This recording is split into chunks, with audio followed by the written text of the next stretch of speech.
Welcome to Worthy of Work, the podcast created for all of us who secretly question what is normal in a relationship. My name is Stephanie Rivard, and here we cover the healthy relationship skills no one taught us. If you are committed to your own emotional growth and your ability to connect well with people in a healthy way, then mastering your communication skills is essential. Today's episode, we're going to cover radical ownership of your communication. These 6 tools and tweaks to your skills can improve your ability to connect in healthy ways. Let's get started. A healthy, mature adult no longer tolerates these blanket statements like, "I'm just being honest," or "that's just who I am." These phrases often are excuses for choosing harsh words, rude tone, or offering unsolicited advice. So to become a healthy individual and build strong connections, it's time to release those scapegoats and embrace a radical self-responsibility for how we show up in relationships. Number 1, avoid absolutes. These are the words like always, never, every time. This is very improbable. When we use these absolutes in our sentences, it's very improbable. And what we actually do is we welcome the listener to refute it, to rebuttal, to now detour the conversation into an evidence collecting data analysis of why there was a time where it debunks this idea that every time the person does such and such.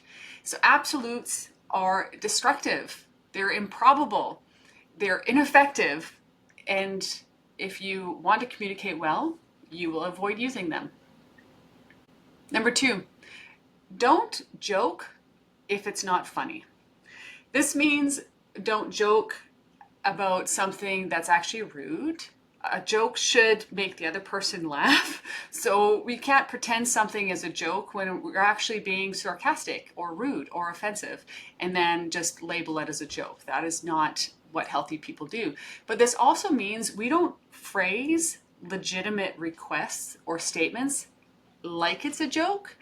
We need to own the fact that this is a request. It is not a teasing, playful way where I'm actually avoiding being direct. That's confusing and it's unclear. What you're probably going to find yourself in is the person hearing this kind of joke is wondering, like, do they mean that? What is that exactly?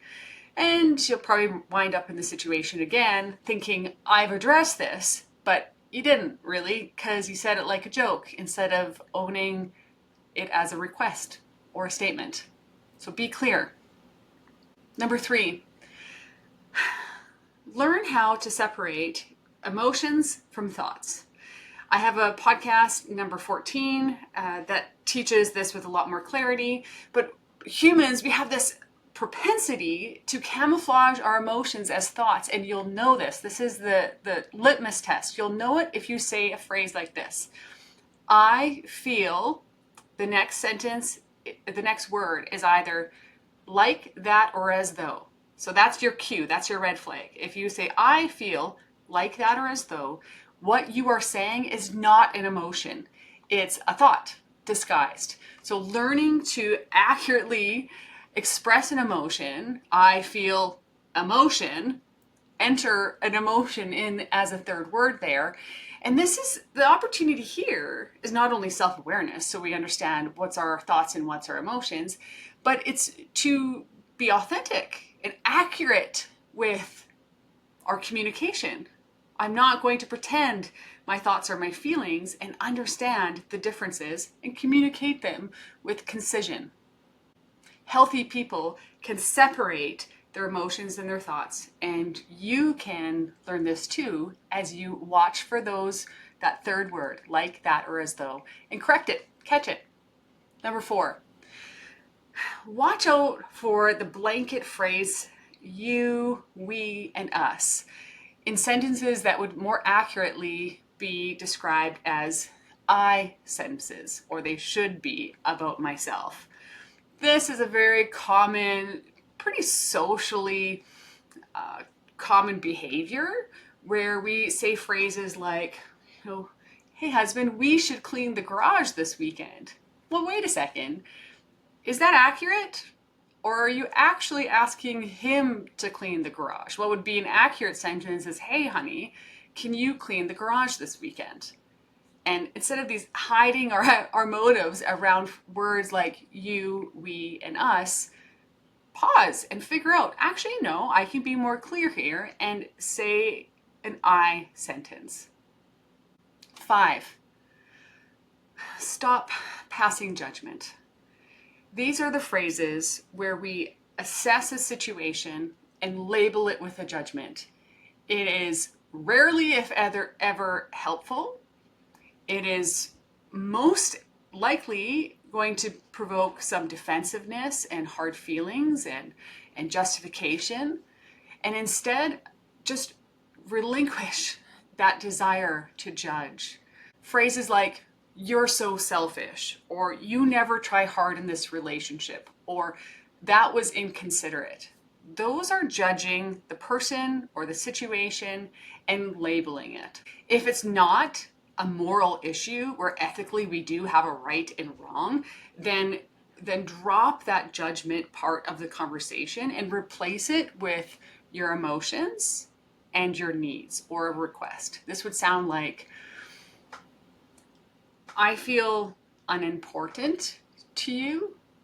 I would really like it if you could initiate more dates, instead of, you don't care about the relationship, you don't care about me, which is a judgment.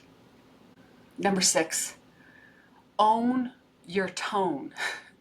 Now, your words might be okay, but your tone will reveal your motive. Why did you do that? Easy question, but it can sound like a harsh critique or like a curious friend. Why'd you do that? Or why'd you do that? Being responsible for your tone, taking a second to collect yourself before it shoots out of your mouth and own that tone is what healthy people do. So those are 6 things that they're small, they seem simple, but not always easy.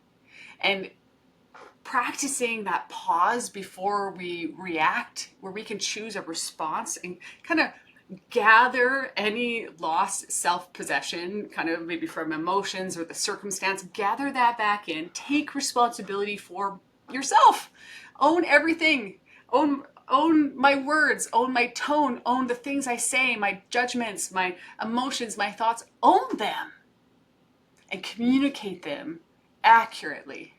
Why? Because when we desire healthy connection, we don't want to clutter it with confusion or distract it with judgments that are going to be defended or accusations that are going to derail a conversation or absolutes that now we're going to nitpick how that's not quite accurate.